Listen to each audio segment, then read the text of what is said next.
ഒന്നാം തീയതി രാവിലെ അമ്പലത്തിൽ വരണമെന്ന് തീരുമാനിച്ചതായിരുന്നു. പക്ഷെ നമ്മൾ പെണ്ണുങ്ങളല്ലേ, എത്രയായാലും കെട്ടിപ്പറിഞ്ഞ് ഒരുങ്ങി പണിയൊക്കെ ഒരുങ്ങി തയ്യാറെടുത്ത് വരുമ്പോഴത്തേനും സമയം ഒരുപാട്, വിചാരിച്ച സമയത്ത് നമുക്ക് ഇറങ്ങാൻ പറ്റത്തില്ല. അപ്പം ഞങ്ങളെല്ലാം കൂടിയായി ഇറങ്ങുമ്പോൾ ഏകദേശം 11:30 മണി വീട്ടിൽ നിന്ന് ഇറങ്ങുമ്പോൾ തന്നെയായി. അപ്പം വീട്ടിൻ്റെ അടുത്താണെന്ന് വിചാരിച്ചത്. ഞാൻ ആദ്യമായിട്ടാണ് ഈ അമ്പലത്തിൽ വരുന്നത്. അപ്പം കുറച്ച് നടക്കാനുണ്ട് കേട്ടോ. അപ്പം നടക്കാമെന്ന് വിചാരിച്ചിട്ട് ഇറങ്ങിയതാണ്. നടന്നു വരുമ്പോഴാണ് അറിഞ്ഞത് അബദ്ധമായിപ്പോയി, വണ്ടിയിൽ വരണമായിരുന്നു എന്ന്. അപ്പം ഞങ്ങൾ അങ്ങനെ അമ്പലത്തിലെത്തി.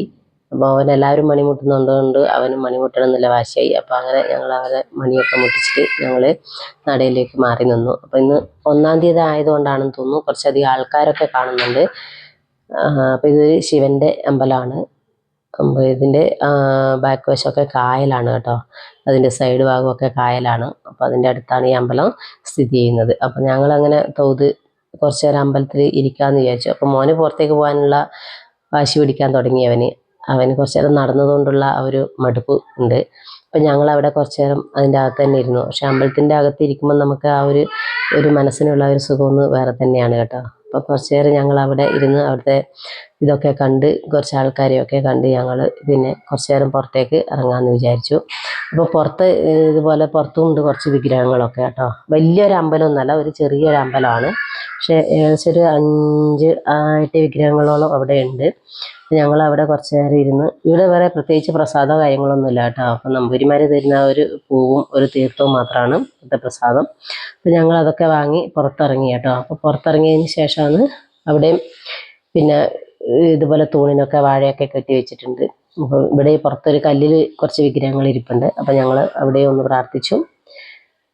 അപ്പോൾ അങ്ങനെ ഞങ്ങൾ നേരെ അമ്പലത്തിൽ നിന്നും മടങ്ങി കേട്ടോ. അപ്പം അമ്പലത്തിൽ നിന്നും മടങ്ങി കുറച്ച് ദൂരം നടന്ന് വരുമ്പോഴത്തേനും കുറച്ച് പിന്നെ ഈ മാർവാടികൾ ഇതൊക്കെ വിൽക്കാൻ വെച്ചിട്ടുണ്ടായിരുന്നു, കൊട്ടകളൊക്കെ. അപ്പം ഞങ്ങളങ്ങനെ അവനെ കൊട്ടകളൊക്കെ വാങ്ങിക്കൊടുക്കാമെന്ന് വിചാരിച്ച് കൊട്ട വാങ്ങാൻ വേണ്ടി നോക്കിയപ്പം ചെറുതും വലുതുമായിട്ട് കുറേ ഐറ്റംസ് ഉണ്ട് കേട്ടോ അവിടെ.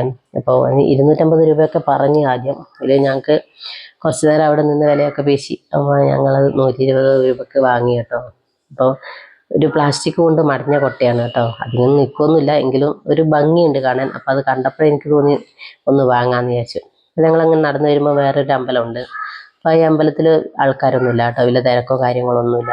1-2 പേരേ ഉള്ളൂ. ഒരു അമ്മമ്മ അവിടെ നിന്ന് പാത്രമൊക്കെ മേടിക്കുന്നുണ്ടായിരുന്നു.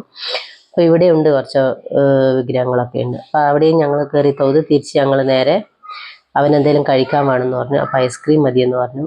അപ്പോൾ അവന് ഐസ്ക്രീമൊക്കെ വാങ്ങിക്കൊടുത്ത്. ഏതായാലും ഐസ്ക്രീം കഴിച്ചതിന് ശേഷം അവൻ നല്ല ഉഷാറായി നടന്നു കേട്ടോ.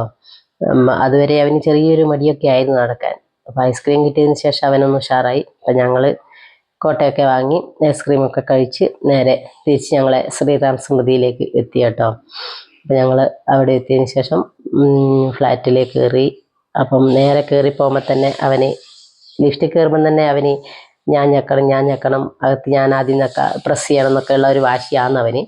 അപ്പോൾ അതൊക്കെ അവൻ തന്നെ ചെയ്തു കേട്ടോ. അപ്പോൾ ഞങ്ങൾ നേരെ റൂമിലെത്തിയപ്പോൾ എല്ലാവരും അവിടെ ഇരിപ്പുണ്ട്. ഞങ്ങൾ പോയിട്ട് ഇത്ര സമയമായി എന്നുള്ള പരിഭവമൊക്കെ അവരുടെ ഒക്കെ മുഖത്തുണ്ട്. അപ്പോൾ ഞങ്ങൾ കുറേ വൈകി വരുമ്പോൾ 2 മണിയൊക്കെ കഴിഞ്ഞ് വരുമ്പോൾ അപ്പം കൊട്ടയ്ക്ക് 2 പേരും കൂടെ വഴക്കുണ്ടാക്കാൻ തുടങ്ങി. ലാസ്റ്റ് അത് അർഷമോൾ കഴിക്കലാക്കി.